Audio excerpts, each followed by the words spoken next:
Kabajamoo maatiiwwan Daanitek kun Daanitekdha.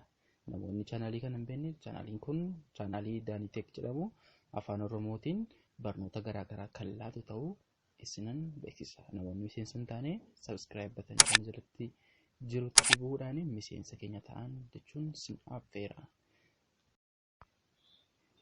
Egaa akkuma beekamu maatiiwwan Daanitek kutaa darbee keessatti kanan isiniif jalqabee ture. Akkamittiin aksesii kana fayyadamuu jalqabdanii namoonni waan information aksesii kana hin qabnellee akkamittiin akkasiin fayyadamuu dandeessan illee isinitti himeen ture. Egaa paartii lama isiniif hojjedheera. Paartii lamaan sana yoo ilaallate description box keessa isiniif nan kaa'uu ni dandeessu. Kun kutaa sadaffaa Microsoft Access jechuudha. Kutaa jalqabaa keessatti akkamittiin akka report hojjetanii fi teebila akkamittiin akka create godhan isinitti agarsiiseen ture.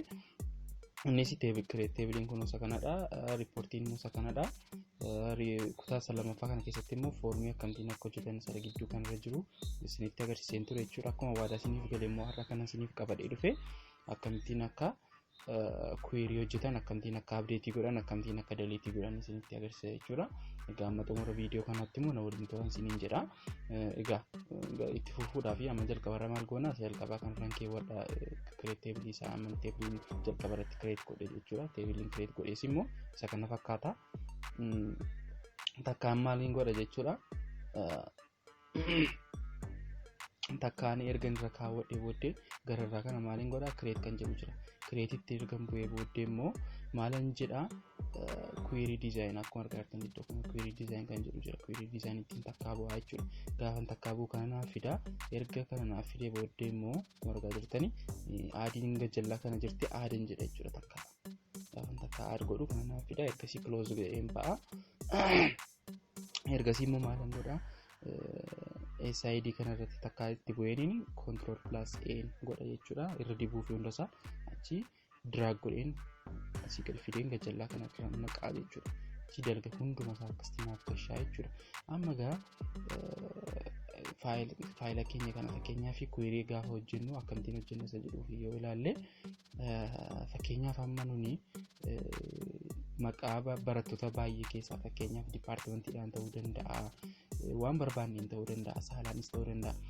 Liistii kan namoonni kan biroo namoota kan biroo irraa kan isaan ittiin adda baafachuu barbaanne fala kana fayyadamnee adda baafachuu dandeenya jechuudha. Fakkeenyaaf amma teebilii keenya takkaa bannee fakkeenyaaf ammas keessaatii saalaan gayyoo gargar baasuu barbaanne amma jara kana ammas keessaa dhiira lama jira, tolaaf saamii jira,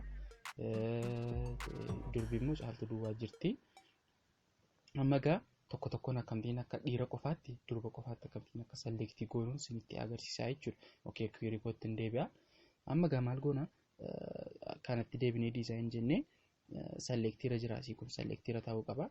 Erga selectira keenya booddee immoo ulaagaan nuti search goonus maal? Genderii dhabniire, saalaan miniire, qixa genderii kanaan maal goona? Qixa genderii fi criteria isa jedhu kanaan iddoo kana jechuudha. Iddoo kanatti maalan jedha fakkeenyaaf dhiira duwwaa yoo barbaade nan jedha jechuudha. Midhaan bakka bu'ee jira waan ta'eef jechuudha. Ergan kana booddee jedhee booddee immoo maalan godha? Gararraa kan akka agartan raanii jira. Raanii ittaan bu'aa jechuudha.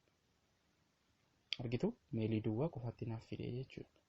Bifa kana fakkaatuuni dhiira qofaatti baafachuu hin dandeenya jechuudha. Kun baay'ee mala salphaadha.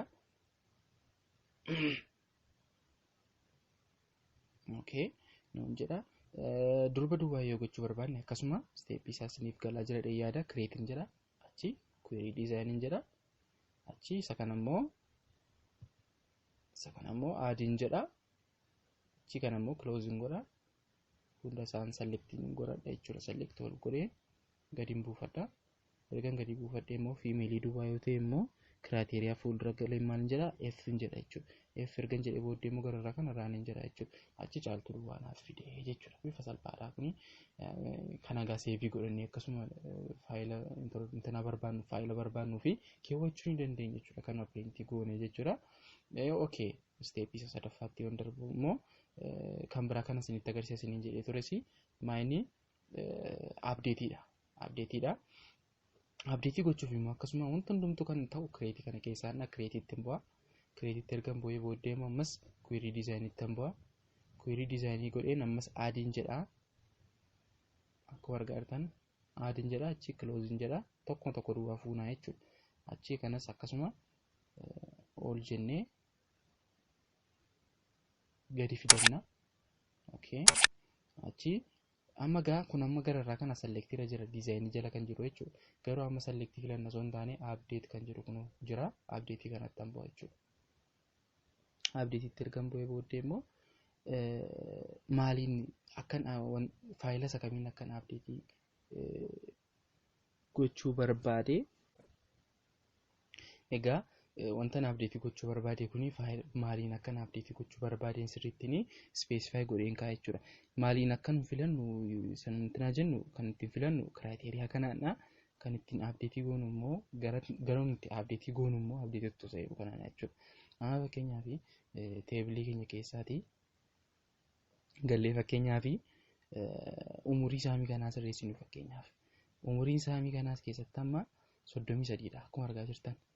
33 kana fakkeenyaaf 33 kana amma fakkeenyaaf gara 30tti yoo jijjiiruu barbaanne 30 fakkeenyaaf 30tti yoo jijjiirrachuu barbaanne update gochuu yoo barbaanne maal goona query keenyatti erga deebinee booddee as keessaati iddoo update ittu jedhu kanatti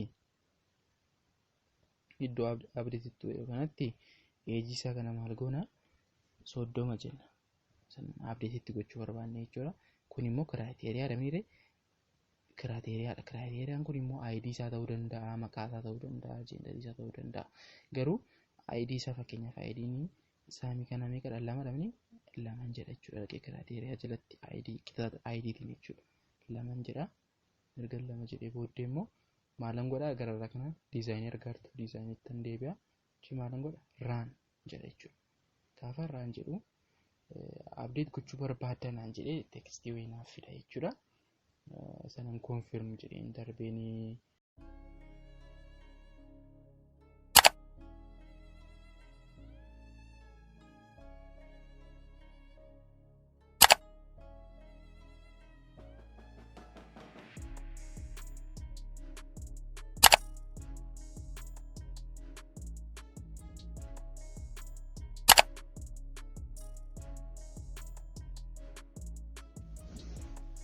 egaa akkuma argaa jirtanii update naaf ta'eera jechuudha. Amma table kootti gaafa deebi'u argitanitu age saamii sila 33 ture amma 30 naaf ta'e jechuudha. Update bifa salphaa ta'e kanaan hojjetamuu ni danda'a jechuudha. Inni dhumaa kana isinitti agarsiisu immoo delete dha. Delete hojjechuufis ammas creative goona create jennee achi query design jenna achi add jenna close jennee kan akkuma sila goone gadi fidna. Erga kana goonee booda immoo deleting gubbaa kana jirti akkuma argitan deleting takka bu'a. Achi fakkeenyaaf amma table nuun qabnu table warra kanaa fakkeenyaaf abbee kana yoo delete gochuu barbaanne ID isaadhaan delete gochuu dandeenya. ID nabbee 44 dha. Fakkeenyaaf isa delete goonee ilaalla. Ergasii criteria isaa meeqadha 44 inni 44 jechuudha. 44 ni delete goona jechuudha. Kan bifa criteria kanaan jechuudha. 44 jenna. Achi maal goona design keenyatti deebinee maal goona raanii argaa jirtu raanii itti bu'aa jechuudha. Achi kana gaafa naa fidu immoo yes jedha jechuudha. Argitu achi table kana immoo cufna close jennee warreen kana close jennee